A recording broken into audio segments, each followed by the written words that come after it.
நம்முடைய வாழ்க்கையில ஒரு காரியத்தை நாம் செய்கிறோமானால், நாம் அந்த காரியத்தின் முடிவு வரைக்கும் என்ன நடக்கப் போகிறதோ அதற்காக நாம் எப்பொழுதும் தயாராக இருக்க வேண்டும். அது நெட்டையோ குட்டையோ, உயர்வோ தாழ்வோ, பிரச்சனையோ சமாதானமோ, அதுவெல்லாம் இங்கே கேள்வி அல்ல.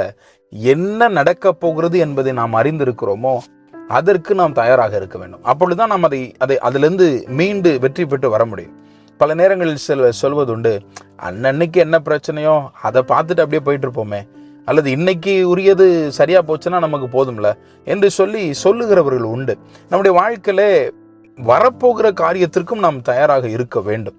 அதுதான் ஞானம். வேதம் நமக்கு கற்றுத் தருகிற ஞானம். இங்கே யாத்திராம் 6ஆம் அதிகாரம் 26வது வசனத்திலே ஒரு ஆச்சரியமான ஒரு காரியத்தை, அதற்கு மேலே இருக்கிற வசனத்தை நீங்கள் வாசித்து பார்த்தீர்களானால், இன்னமும் இவர்கள் எகிப்திலிருந்து புறப்படவில்லை. இஸ்ரவேல் ஜனங்கள் பார்வோன் இன்னமும் நீங்கள் போங்கள் என்று சொல்லவில்லை.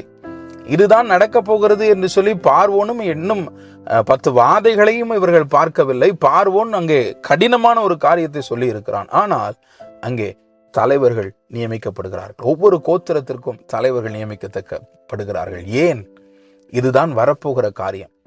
பார்வோன் நீங்கள் புறப்பட்டு போங்கள் என்று சொல்லும் பொழுது அந்த சந்தோஷத்துல, அந்த மகிழ்ச்சியில ஜனங்கள் எல்லாரும், ஆண்டவர் ஏற்கனவே சொல்லி இருக்கிற போல, எல்லா காரியங்களையும் திரட்டி கொண்டு இவர்கள் புறப்பட்டு போவதில் தான் இருப்பார்கள். அந்த நேரத்தில் அவசரமாக இவன் அங்க தலைவர், இவன் அங்க தலைவர் என்று சொல்லி நியமித்துக் கொண்டிருந்தால் அது வெற்றியாக முடியாது என்பதற்காக ஏற்கனவே அவர்கள் செய்து முடிக்கிறார்கள். இதுதான் வரப்போகிற காரியத்திற்கு தயாராக இருப்பது. உங்களுடைய வாழ்க்கையில வியாபாரமோ, தொழிலோ, உங்களுடைய தனிப்பட்ட வாழ்க்கையோ, படிப்போ, குடும்ப எதுவாக இருந்தாலும் வரப்போவதற்கு எப்பொழுதும் தயாராக இருங்கள்.